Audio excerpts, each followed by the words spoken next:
சிறுவர்களின் கல்வி உரிமையை ஏற்றுக்கொண்ட பழமையான சர்வதேச பிரகடனம் எது?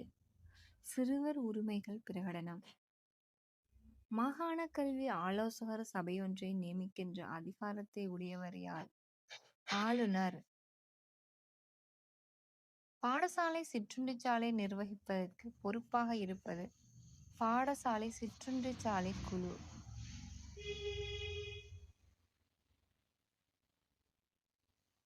கற்பித்தல் செயல்முறைக்கு பொருத்தமான மூலாதாரம் எது? பாடப்புத்தகங்கள்.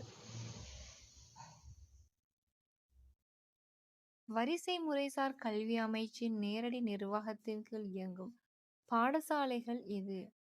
தேசிய பாடசாலைகள். பாடசாலை கலைத்திட்டத்தை அபிவிருத்தி செய்வதற்காக செயற்படும் பிரதான நிறுவனம் தேசிய கல்வி நிர்வாகம். பாடசாலைகளில் நடைபெறுகின்ற முக்கிய நிகழ்வுகள் தொடர்பான குறிப்புகளை பதிவு செய்யும் முக்கிய ஆவணம் எது? சம்பவ திரட்டு பதிவேடு புத்தகம். பாடசாலை திறப்பதற்கு சிறைச்சாலையை மூடுவதற்கு சமமானது என்று குறிப்பிட்டவர் மகாத்மா காந்தி.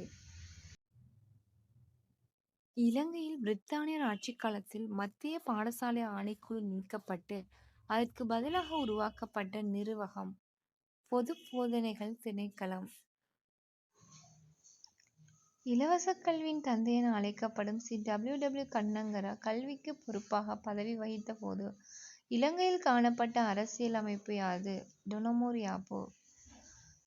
டயலாக் தொலைக்காட்சி சேவையினூடாக ஒளிபரப்பப்படும் கல்வி ஒளிபரப்புக்கான தொலைக்காட்சி சேவை எது? சிசியோ. இலங்கையில் இருமொழி கல்வி முறைமை அறிமுகப்படுத்தப்பட்ட ஆண்டு 1999 ஆண்டு. 2023 ஆண்டு காப்போத்திர சாதாரணதர பரீட்சை பெறுபவர்களின் அடிப்படையில் முதல் தடவையாக தோற்றி 9A சித்தி பெற்ற மாணவர்களின் அண்ணளவான எண்ணிக்கை 13,300 ஆகும். போர்த்துகேயரின் ஆட்சி காலத்தில் இலங்கையில் காணப்பட்ட கல்வி நிறுவனம் செமினரி. நிலைபேறான அபிவிருத்தியை இலக்காக கொண்டு இலங்கையின் கல்வித்துறையில் முக்கிய குறிக்கோள்களை அடைய எதிர்பார்க்கப்படும் வருடம் எது? 2030.